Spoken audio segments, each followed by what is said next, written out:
Jen has ordered a decadent seafood tower, king crab legs, lobster tails, and a waterfall of caviar. Pricey? You bet. But Jen worked with Empower on her savings and investment strategy and planned for splurges like these. She got good at money, so she can be a little bad. Ooh, champagne. Empower. Invest well, live a little. Start today at empower.com. Past performance is not indicative of future returns. Investing involves risk. You may lose money. Advisory services are provided for a fee by Empower Advisory Group, LLC, EAG, a registered investment advisor with the Securities and Exchange Commission. OMG, those shrimps are really jumbo. After just 7 days, 96% of Shiseido Benefiance Wrinkle Smoothing Eye Cream users saw reduced wrinkles and diminished dark circles. Shop now at Sephora and discover how change can happen in the blink of an eye. Consumer tested by 110 women. Does it ever feel like you're a marketing professional just speaking into the void? Well, with LinkedIn ads, you can know you're reaching the right decision makers. You can even target buyers by job title, industry, company, seniority, skills. Wait, did I say job title yet? Get started today and see how you can avoid the void and reach the right buyers with LinkedIn ads. We'll even give you a $100 credit on your next campaign. Get started at linkedin.com/results. Terms and conditions apply. Welcome to the New Books Network. I'm Chris Holmes, and this is Burned by Books. Here you'll find interviews with writers you already love, like Jennifer Egan and Rebecca Mackay, mixed in with up-and-coming voices like Alexandra Kleeman and Rumaan Alam. You'll find us wherever you listen to podcasts, but check out previous episodes at burnedbybooks.com and on Instagram and Twitter at burnedbybooks. Let's start the show. When we meet Anna, the protagonist of Emily Everett's debut novel, All That Life Can Afford, she is left home in Massachusetts to pursue a life in London, both as an SAT tutor for wealthy children hoping to study in the U.S., and as a student herself in a master's program at Queen Mary University. Hard memories of her family's struggles with poverty and her mother's death from uncontrolled diabetes have pushed her to cut the cord with her family and try for a different life in the UK. When luck brings her a tutoring gig with the wealthy Wilder family, Anna finds herself in Saint-Tropez, dipping a toe into a life of fine dining, luxury living, and fashion that she could have never imagined for herself, and she begins to wonder whether she wants to step fully into this world. Helping this transition are two impossibly handsome and cultured men, Callum and Theo, each attached to a different branch of privilege and seemingly very interested in Anna's time and affection. When Callum turns suddenly cold, Anna finds herself enmeshed in Theo's world, but as a pretender, using the entry card of the Wilder family and their haughty eldest daughter, Faye, to enter a world with rules that only she can guess at. Cut from the tapestry of classics of British literature, from Austen to the Brontes to E.M. Forster, All That Life Can Afford tracks the indelicacies and even dangers of class inequity, putting us at the heart of the power classes while reminding us of the lives that are damaged and even lost in the shadow of all that wealth and privilege. At terms witty and desperate, Anna will discover that abandoning one's family history is easier said than done, and it will be on the tab of kindnesses from those that understand a life without privilege that she will pay her debts and perhaps start anew. Emily Everett is an editor and writer from Western Massachusetts. She is managing editor at The Common literary magazine and a Massachusetts Cultural Council Fellow in Fiction. Her short story, Solitaria, was selected as a runner-up for the Kenyon Review's 2019 short fiction contest and appeared in the January-February 2020 issue. Other short fiction appears in Electric Literature, Tin House, and Mississippi Review, among others. Her work has been selected for Best Small Fictions 2020 and supported by the Vermont Studio Center. Welcome to Burned by Books, Emily Everett. Thank you so much. That summary you did at the top was absolutely stunning. I'm like, let's take that. Let's put that on the back of the book. Like, Oh, that's so nice. that was wonderful. Thanks, Emily. Well, I have much to say about this book, which I really was swept away by. And I want to start with Anna sort of essentially running away from home. Her mother has died of complications of diabetes, and her father is largely disinterested and often unpleasant, and fails to understand Anna's gifts or dreams. And England holds this space in her imagination from books she read with her mother as a child, and so she escapes to a place that she really knows little about. How does fleeing to an imaginary space affect Anna's escape from home in your understanding? Yeah, that's such a good question. I feel like my goal was for Anna to be very, very destabilized, when the story starts. So she's set herself up in London. She's just barely making ends meet. But you feel like, anything could go any direction at any time, like financially or emotionally or in terms of her backstory, this like painful wound that she has, not just about the way she grew up, but about her mother dying, but also about her father's kind of lack of support and connection there. Mostly just because a lot of this book is autobiographical, but if it was truly autobiographical, it would be me in London, and my life was not very exciting. I did just make ends meet, and I didn't do any, lying or deceit or big dramatic love triangles, and really, to make the stuff of novels, the stuff that will turn pages, you need people to be in a place where they might make a mistake or they might try something that feels a little crazy, And I think having her with this recent loss and with, feeling so cut off, I think to her that it almost feels liberating. Like she can go there and, there's sort of this line where she says she's going to write herself new, like a blank sheet of notebook paper. And I really wanted her to just feel like she didn't want to deal with all the hurt from before. And so she could instead just leave it behind and not have to think about it. And when she starts meeting all these new people, when you meet someone new, you can decide how much you want to tell them about how you grew up Yeah. or the members of your family or, why you're not buying any Christmas presents for your family, when you're in Saint-Tropez, those kind of moments. And you can kind of pick and choose. And it also creates some intimacy that she has with some characters who she does share that background with, and then sort of a barrier between her and the characters who don't know her whole story. Yeah, that's really nicely said. And I think there'll be plenty of listeners who, even if they just vacationed in the UK and London in particular, because it shares enough in common with the US, even with all of its differences, it does seem like a parallel version of ourselves could exist there. That was certainly the case for me with the short period of time that I studied there. And I often imagined myself this other person living there. Yeah, I had a friend who, the writer Sylvia Spring, who wrote a great story about being a study abroad student in the UK. And she had her character say that she felt like just when she was like walking home from work, she felt like an actor on the stage.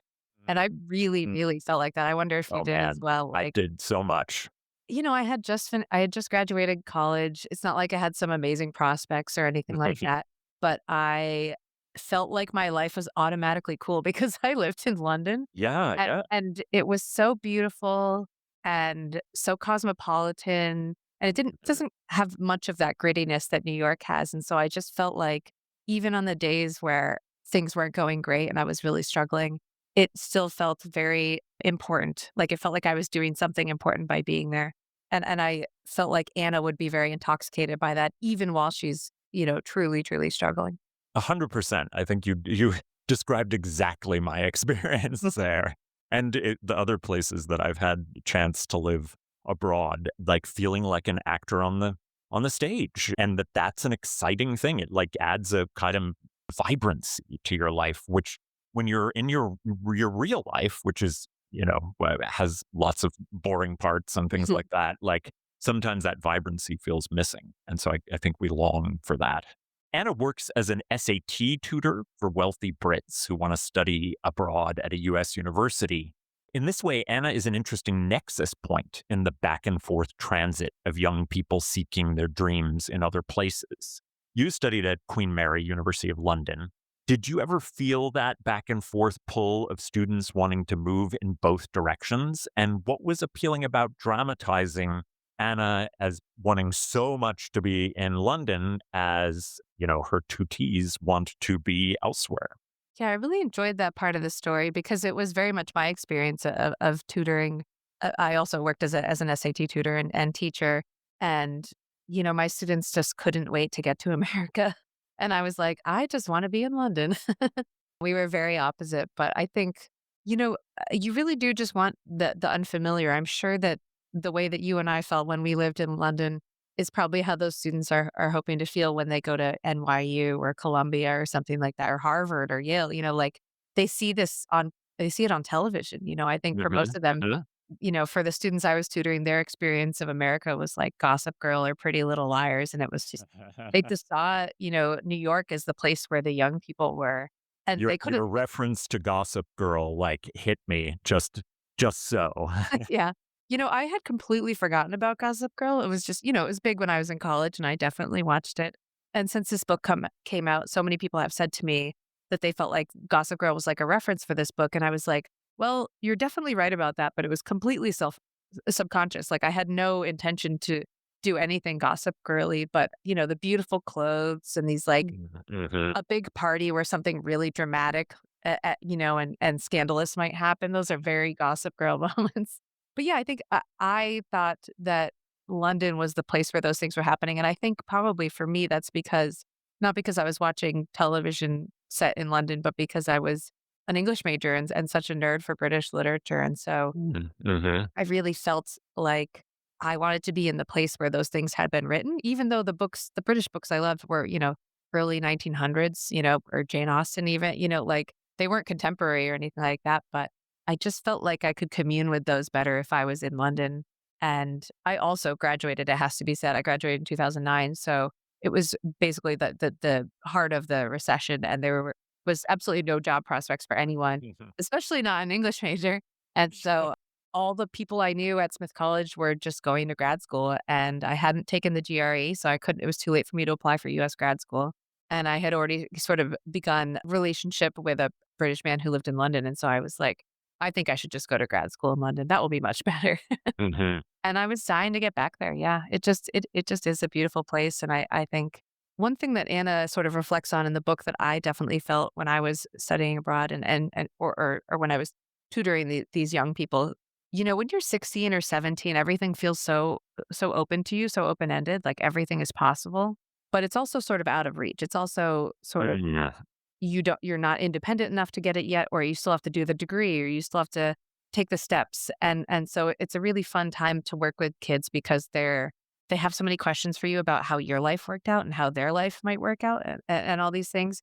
And it almost feels like they can't talk to their parents about those things because their parents have so many ideas about what they should or shouldn't be doing, or what's acceptable and what's not, or, what their grandparents might want them to do. And I could just be a sounding board for them about what they might hope that their life would look like. And, possibly I might be able to help make it happen, with some good SAT scores. Yeah, there's something really exciting about kind of offering that gift and that possibility. Have you thought at all about your novel as capturing perhaps a particular history of the appeal of studying in the U.S. and something that we pretty much already see plummeting in the second Trump administration? I think of our universities as our great export to the rest of the world, a place where people come for an exceptional education. But I imagine Anna's type of tutoring may be less and less a thing in the world. Yeah, I wonder if you're right. I think about how, this was completely true for me as well, and I probably it was for you, that it's actually, people are always like, oh, I'm just going to move to Canada, or I'm just going to move to Europe. And it's like, it's actually really impossible to do that because it's so difficult to get a visa. And I became kind of intimately aware of the ways you could and couldn't get a visa to live in the UK. And being a student is almost one of the only ways. And the same is certainly true of the US. And I was lucky enough that when I went abroad for grad school, they had a post-study work visa. So you could stay and work for 2 years afterwards after you did your degree, which is what I did. There's certainly not a lot of options like that in the US. But I think all I'm trying to say is that I think one of the reasons that students love to come from all over the world to study in the US is because it's one of the only ways they can legally live here, and they just want to experience the US. Certainly, we also have some great universities and colleges that they want to study at, but I think for a lot of them, it's just, a place you grow up dreaming about living. And some of them do get to stay. There are options for extending your stay and for working and that kind of thing. But I would imagine that appeal has been plummeting since a student visa no longer feels like actual permission to stay. Like so many student visas are getting revoked. Yeah. And we now have a sense that they're completely unstable. They're not a guarantee of being able to even stay the rest of the semester. And I can't imagine moving abroad and, moving all my stuff and picking up my life and putting it down somewhere new and having the understanding that they might at any time change their mind about how many students they want to have in the US or something like that. Like that would just be a very big risk to take. Yeah, yeah. The dream and the excitement and the potential and dreams come, face to face with a much more uncertainty and even danger, depending on what form your life as a student takes in the country. I hope that yours is not a historical novel in that sense, and that we regain that. Yeah, well, I wonder if you notice there's some dynamics in the book. They're sort of under the radar, but the years that I lived there and the year that Anna lives there in the book, it was this sort of tipping point where it was the last time the Labour government was in power in the UK. Things are shifting back towards the Conservative Party, and there's an election in the spring of the book, right around the time that the sort of big climax of the novel happens. Yeah, and a hard Tory. Yeah. There was this really weird sort of collaborative government between the Conservatives and the Social Democrats that no one saw coming. And, the UK only swung back to a Labour government in the last year. So all this time that the US has been going left and then right and then left and then right, the UK has just been really, really on the right. And I really felt when I was writing this, like a nostalgia for the time where the UK had, much like the US used to, a little more of an international EU focused feeling. And I mean, the other side of that, which Anna sort of contemplates, is that the Conservative Tory government was absolutely planning to do away with a lot of international visas and to reduce the number of people allowed to come into the country. And that included doing away with the post-study work visa that I was able to stay on. So my friends and I basically all got our post-study work visas. And then a year or two later, those were gone and no one else could apply for them. And it would have changed the whole trajectory of my life if I had not been able to have that visa to stay. So I just, one of the things I was hoping to do in the book is to take these things that we think is sort of abstract, like left or right or conservative or liberal or things like healthcare, like health insurance is like sort of like an annoyance or a vague thing that you might have to deal with, or you might have to make some phone calls or do some annoying paperwork. But it can really be like in terms of healthcare, like it really can be life or death. Like it really does. Our capitalist healthcare system does shorten people's lives. It does create hurdles that do create actual medical issues for people, not just sort of hypothetical annoyances. And that the swing of the politics really do, change the trajectories of people's lives and the opportunities they have. Yeah, you want to run for politics because that's a pretty great great opening statement. But I wanted to, this will sort of get into a little bit of politics, the politics of wealth and community. And there's a lot in this novel that sees wealth and privilege as really distorting community. The Wilders who employ Anna and briefly invite her into their world of immense privilege just as easily turn their back on her. And similarly, most of the friendships she believes she makes within the set, including a doting boyfriend, are made of tissue paper and tear away the moment any trouble or contention raises its head. A question remains in the novel about whether or not these sort of old money wealth communities create a closed circle. Everyone goes to the same boarding school and Oxbridge, where no one from the outside is really ever allowed inside. Where do you, and thinking about some of your influences, some of the great British writers of class, come together on this question, and where do you think you differ? Yeah, that's such a great question. It's really interesting to me because, when I lived in London, I had many friends who were from privileged backgrounds, and we all sort of lived the same life for the most part. Like, it's not like they had, free housing and a trust fund. Like they had more privilege than I did, but we still sort of, went to the same bars and drank the same beer. Like it was still a very similar way of life, I think, in the way that like, when everyone's young and just figuring out the world, everyone sort of, lives similarly. And so I had to sort of depart from my experience of privilege and go like a little further to people who are really in kind of another wealth. And I think it's not that they're particularly closed off to other people. Like, I think to me, it's very realistic that this group of people that Anna falls into, these Highgate young people, would have been perfectly happy to be friends with her, even if she was broke. Like, I don't think that they would have been like, we're not friends with poor people. But that when it does come time, to sink or swim, or when it comes time to say who your friends are, like you're going to be the first one out. Mm. And not necessarily because they think it's bad that you're poor, but just because you won't be able to come on the friend trips, like when they go on vacation, you won't be able to come.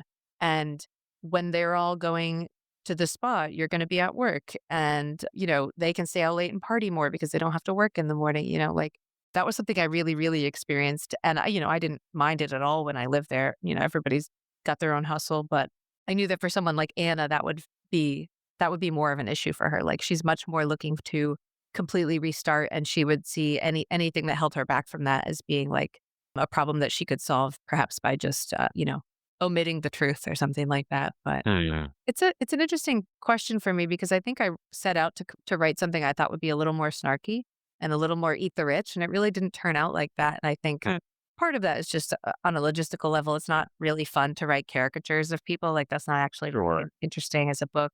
But also because it really wasn't my experience of I certainly, when I was tutoring for these wealthy families, I worked in some homes of some weird families and some people with their driver takes the kid everywhere and the mom's never around. I've seen it all, but for the most part, the people that I worked for were really wonderful and really cared about their kids. And, were very, were so excited to bring me a cup of tea while I was teaching their kid, or a biscuit or something. They were mostly just regular people.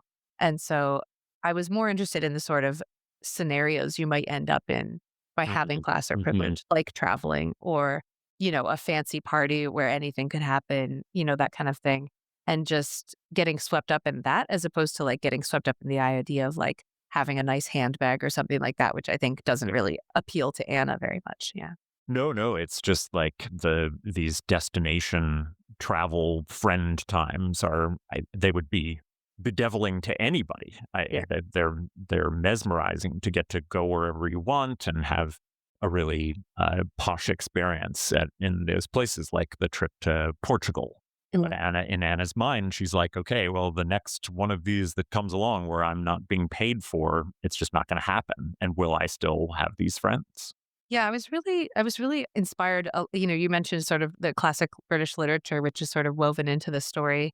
And I was thinking about E.M. Forster's book, A Room with a View, is about a young person who goes to Italy, and just being in Italy, a place that's very romantic and sort of dangerous almost. She witnesses a stabbing, like anything could happen. It sort of breaks down some of her stuffy British barriers about what's okay to do and what's not okay to do, and who might be in her social circle and not in her social circle. And I really felt like that is something that happens when you travel. And, some of our great authors like Jane Austen or Henry James have always been interested in these, in the book, I sort of refer to them as fish out of water tales, sort of a heroine who gets to live in a class that's not hers, or goes, she goes to Bath and meets a new social set of people. It just sort of opens things up. And I think I was attracted to the idea of travel as a way to destabilize people who have, maybe, social class lines between them, or propriety, or, Anna's part of this family at first just as staff. And then she sort of becomes a friend and almost family to them while she's staying there. And that, you're just kind of blurring all these lines. And I think that always makes it interesting. Hey, this is Bill Simmons from the Bill Simmons Podcast, here to help you make the most of your summer with Michelob Ultra, a superior light beer worth playing for. Play for it with the guys when you're competing to see who can sink more birdies on the golf course, because winning tastes even better with Ultra on the line. Play for Ultra. Fill your fridge with Michelob Ultra this summer. Enjoy responsibly. Copyright 2025 Anheuser-Busch Michelob Ultra Light Beer, St. Louis, Missouri. Not all meals are created equal. For instance, breakfast has the spicy egg McMuffin for a limited time, and lunch doesn't. McDonald's breakfast comes first. Ba-da-ba-ba-ba. How do you top your love for your cat? With a cascade of decadent savory gravy over a mouth-watering mousse pate. Fancy Feast Gems. 2 gourmet pâtés in one convenient pack. Simply peel and plate to reveal a pyramid shape that makes eating delightful, and pamper her with an experience as extraordinary as she is. Turn the everyday into the extraordinary with Fancy Feast Gems. Yeah, well, you mention all the different influences, and it's a novel that does the opposite of trying to sort of hide its many progenitors Mhm. and influences, and kind of talks about them openly. And you see the lines of connection from Emma, Pride and Prejudice, Howard's End, House of Mirth, and so forth. And the plot plays out in ways that echo each of these books in certain key ways. What are the major influences for you, and how does Anna's rise and fall bring with it a tradition of British literature? Yeah, so many influences from my years as an English major. I think I've always loved E.M. Forster, and Howard Zinn was a big inspiration when I was first just sort of outlining it. When I was putting together kind of a synopsis, I thought the book might be not a retelling of Howard Zinn, but might have sort of dueling family point of views in the way that Howard Zinn does. And it didn't end up going in that direction at all, and it became much more what I think of as House of Mirth, which is my favorite. I think probably my favorite all time novel by Edith Wharton, where It's a devastating class novel. Oh oh, my it really gosh. is. But also it's such a joy to read. Like every time I reread it, I'm like, maybe it'll work out this time. Just Let me know if it ends up working. yeah, it That's hasn't happened advice. for me yet. Yeah. But Lily Bart is such a wonderful, charismatic, smart, charming, clever, beautiful heroine. And that gets her really, really far in the book. She can do a lot with that, but she can't quite get over the line into true wealth or true privilege or true safety and security, which is the real appeal, for her and also for Anna, because she's not willing to make these, I don't know, what I think we as a reader might say is like a moral compromise. Like she's not willing to marry someone she really doesn't respect, and that is basically what prevents her from living a safe, secure life. And I think that's such a compelling narrative. And I knew that I wanted to do something like that with a character. Being a tutor is basically like living on your wits, Hmm. like the families have to like you, but you also have to get good results for the students and all these things. And so it felt like there might be a parallel there. And then in kind of like not a later draft, but maybe like a second or a third draft, the Jane Austen element really came to the fore. And I think part of that is my editor very wisely wanting me to connect Anna more with why she would want to be in London, like why the UK would feel like the right place to escape to as opposed to like New York City, which is Hmm. very Edith Wharton. Yeah. And it really made me realize once I started thinking about that this Jane Austen feeling of like a plucky heroine, can she get her happy ending? Like, even though she's going to mess up, like all of Jane Austen's heroines, they make a big mistake, at least. Yeah, yeah. They take a face flop pretty Yeah. hard, like Yeah. 2/3 of the way through the novel. Yes. Yeah. But they usually still get their happy ending. And I think I was drawn to that. And I knew that someone like Anna would be very drawn to that idea that like you can kind of, you can be the Lizzie Bennet, you can be sort of outspoken and a little bit plucky and still get there. Whereas someone like Henry James, he would send these American women to Europe or men as well. And because they don't know the social mores and because they don't, follow all the social propriety rules, like those women come to a sticky end for the most part. And so I knew that Anna, I mean, much like my own experience in the UK, I felt like everyone had these well-traveled, very wide lives. And I had kind of a quiet working class upbringing. I hadn't done all these things or read all these books or done all the things that everyone else had. And that novels had been sort of my education about the world. And I thought that Anna would also feel like that. And so she would really experience any of her trials and tribulations that she was going through. She would reflect on them through the lens of the books that she had read. And whether that person got their happy ending or not, like, is it a good idea for me to go to Saint-Tropez with this family? She'd be thinking about like, well, did it work out that well for Lily Bart when she went on vacation with a family? Mhm. Yeah, poor Lily. No. But I love returning to that novel. It's a novel of infinite humor and perception and a great deal of sorrow. But I think we could say Callum is quite a Darcy-like love interest in Anna's life in the UK, but is interestingly from a more modest background in Portugal, which separates him from that particular Darcy. Your vision of the unpleasant class divisions that rule a great deal of British life. This is a bit of a chicken and egg question, but how does Callum being from elsewhere perhaps help him understand Anna's leaving home? And does that being from elsewhere make him more empathetic, or is he simply an empathetic character who escapes the class clawing of his peer group? Yeah, that's really interesting. I didn't originally, when I first started kind of putting it together, know that he would be, that his family would be from Portugal. But I did have a sense that he would be a little different than the other people in the wealthy friend group. And the way it ends up kind of working out is that he's basically what what I used to call in my Jane Austen essays new money, like the merchant class, and his father has made a big leap for them between being a professor and then kind of moving towards being a consultant and making the kind of money that, a hedge fund consultant might make. And so that Callum has a lot of the privilege that comes with money and security and, grandparents who live by Hampstead Heath, but doesn't have kind of that like generational wealth or the generational privilege that would make you sort of take literally everything for granted that you'd ever had. Which I think the other people in that friend group are much more, like their parents had privilege and their grandparents had privilege and they've never really had to think about it. And they could work if they want to, but they don't have to. That's a really different, there's a very different situation to be in and to come from. I think my thought with Callum was mostly just that because he meets Anna before she gets her walls up, sort of like he meets her when she's still very, very new to living amongst these wealthy people and experiencing these fancy things. And so she doesn't have her guard up yet. And she is having a great time. And I think she hasn't had to deceive anybody yet. Yeah. And the people around her are drawn to what a great time she's having, that she's genuinely enjoying herself in a social set of people who are usually too cool for school, like too cool to admit that anything they're doing is fun.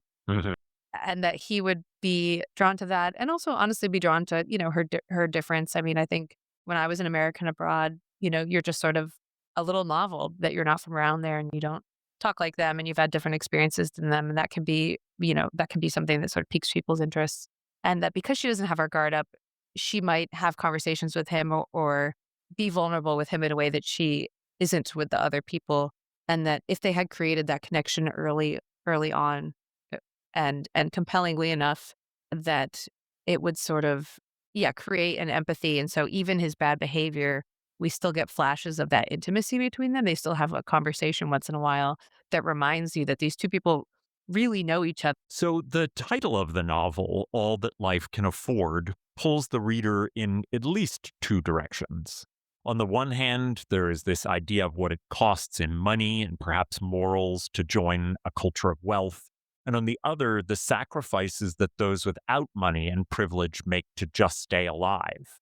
In particular, Anna's mother, who would search online for test strips to buy at a discount. How does the title operate for you? And do you feel this friction and pull between multiple poles?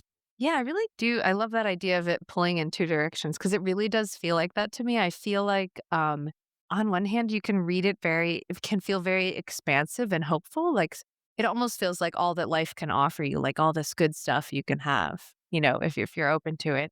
But it also has that side that feels more logistical, like what you can afford, like what you can pay for, what you can get, how hard you're going to have to work for it, these sort of logistical concerns, which feels so perfect for the book. And I love this title. It was basically the only title I ever thought of. I know a lot of times when authors, sell a book, the publisher will have their own idea of what the title was. And so I'm very proud that they went with the title I had and they liked it as well. I know that's sort of a rarity these days, I think. Yeah, I suspected that it was a good one, though. I stole it from a very famous Samuel Johnson quote about London, where he says, when a man is tired of London, he is tired of life, for there is in London all that life can afford. Sort of how wonderful London is. And it just sounded so perfect to me that I basically had that title as soon as I started thinking about writing the book. Like I hadn't even written a page yet. And I already had the title. And I think a lot of that is because that was how London felt to me. Like it felt like there was everything there you could ever need. And at the same time, I could not afford to enjoy all of it. Like that was definitely my experience there. And certainly it is Anna's experience. And I think I love that dual meaning. And I also just, when something sounds right as a title, it just is right. And it sounded very title-ish to me. Yeah. And it resonates well with all kinds of things. The life in London, life in Massachusetts, And so, yeah, I think it works exceptionally well. And it's got a snap to it. It's got a memorable snap. Yeah, I think it sounds both sort of classic, like traditional, like, it is from a 1700s quote, like a 16th century quote. And then it's also feels really like modern in the way that we have all these books now that are titled with like a phrase. Yeah, it's true. So the doubled meta relationship between Anna's thesis on class relationships in British literature and her own time as a pretender to the upper classes, and then maybe even a third level of your project as a writer interested in bringing in some of those British class narrative classics is particularly interesting to me in the novel. There's all these ways in which levels of thinking about thinking when it comes to class and relationships, connection to class. And I wonder if you talk about how Anna's thesis and then her kind of living out an element of the thesis played for you in the crafting process. Yeah, it's such a great question. You've hit on something that changed a lot over the drafts. In the original draft of this book, which hewed a little closer to my actual life, Anna's dissertation was about E.M. Forster's very obscure, not well-known short stories, which is what I wrote my dissertation about when I was a student at Queen Mary, like Anna. Wrote it in the British Library, just like Anna does. I've And never read any E.M. Forster short stories. So. they're very obscure. They're really odd because E.M. Forster's known for being sort of a classic secular humanist. In Britain, he's very famous as a humanist, which means that he was not into religion. He was into like people connecting with people, and he didn't love society and snobbishness and those kind of things because any of those things were barriers that stood in the way of people connecting with each other. He was also a gay man in a time where that wasn't, he's literally a gay man during the time where, Oscar Wilde is in prison, so not a time where he could be himself and connect with people without these sort of social norms getting in the way. And so his short stories are a little bit queer, like not that there's actually like romance between same-sex couples in it, but that they're very sort of the wildness of nature and the idea of like a spirit sort of taking hold of you in nature, and you might do things you wouldn't normally do. There's one story is about a siren. One story is sort of a parable about how humanity's never-ending desire for progress is sort of stilting us emotionally. Like we're just interested in progress, and it's just a race, and nobody cares what you're actually feeling. Anyways, I could go on about that, but that's what I had Anna writing about. And when it really came time, it just felt like a homework assignment. It didn't really feel very connected to the plot of what was going on with Anna. And so I had a chat with my editor, and I think she was just looking for a way for things to feel more cohesive. And so I went off and thought about it, and I sort of grumbled about it for a couple of weeks because I knew it was going to be a big change. But that's when the Jane Austen thread really came to the fore in the story. And I realized that if Anna was writing her dissertation more about these Jane Austen heroines who sort of are these fish out of water characters, and then she could bring in other authors who are also writing about those things, like Henry James and Edith Wharton, and sometimes Fitzgerald or something like that. That if that was sort of at the back of her mind the whole time, then it would be much easier to have that connective tissue running through the whole book, like start to finish.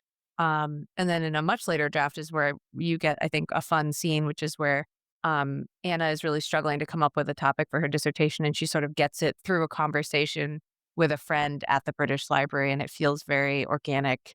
And like, when something is so obvious right in front of your face that you can't see it sort of situation, which is, I think, often how these things go. So yeah, that was like an evolving thing. But once I was like, I got over grumbling about what a big change it would be, and I started to kind of work that Jane Austen thread through the whole book, it made it, I could just feel everything hanging together so much better and really like feeling more cohesive.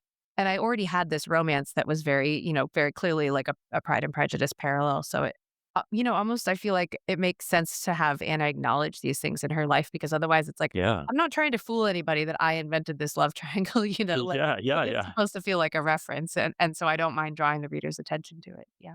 No, it's more organic and more true to the way that oftentimes I think when we're in these kinds of relationships or kind of ways that we're trying to connect, we recognize them as having historical models in Yeah. literature, in real life, and to pretend as though we are living these entirely unique existences is kind of silly, I think. So I appreciate that the meta level of this allows us to understand there's a long history of thinking about these things. Okay. Yeah.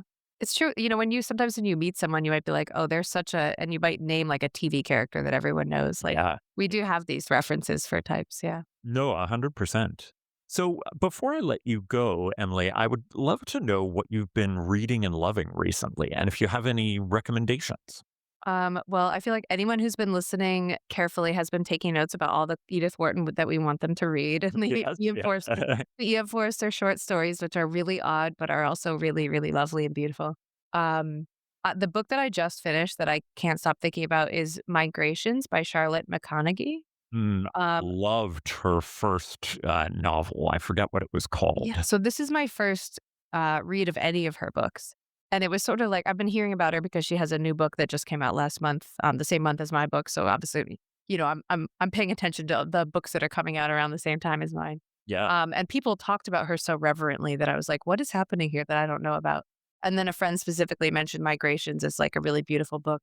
And they were not wrong. It is so beautiful and really lyrical and literary and all these things that I love, but it also has like a really intense plot engine. And some I think really this is the one that I read. is it? I think It's about like she's trying to talk her way onto a boat to follow. Yes, yeah, this is the one I've read. I loved it. Yeah. It does have a really driving and exciting and daredevil plot. Yeah, like you can really see it has like a very clear, like almost like a ticking time bomb, like you're getting somewhere. But also she has this backstory that she's just dropping in like little half chapters of some very sinister backstory, and you're trying to put together what happened. And trying to like connect the dots, which makes it feel like a mystery. And I'm just like in awe of it. Like I want to reread it, pick it apart, see how she does it. And the language Yeah. is really, really kind of lyrical and lovely, and just the attention that she gives to language, even as you have this kind of ripping tale. Yeah, it's really, I mean, it feels so highbrow. It feels very, very literary, but with this like, real like, plottiness in a good way. And it was also, I tend to not read, what we call cli-fi, like sort of apocalyptic, climate change sort of fiction, just because it breaks my heart, Yeah. Like I'm trying to escape here. I don't need to know how bad things are, how bad they're going to get. But I feel like this novel is a really beautiful way to it looks at it sort of gently or something, or sort of obliquely, with the sort of extinction of species and what we might be doing in that situation. And I couldn't put it down. I'm glad to have it return to my head again, and I want everyone to read Wharton. And I guess I need to find some amazing Forster short stories. But I want to recommend All That Life Can Afford by Emily Everett, and I hope that folks will rush out to their indie bookstore and get a copy, and you will not be disappointed. So, Emily, thank you so much for coming on. It was a real delight to get to talk to you. Oh, thank you so much. Your questions were so thoughtful, so engaging. It's just so much fun. Thank you. Well, that's all from me for now. My thanks to Emily Everett for coming on to talk about her debut novel, All That Life Can Afford. You can find links to purchase All That Life Can Afford and all of Emily's recommended books at the website, burnedbybooks.com. There you'll find all of our previous episodes, links to buy a podcast t-shirt, and ways to get in contact. As you listen, take a moment to rate the show on iTunes, Spotify, or wherever you find your podcasts. Until next time, this has been Burned by Books.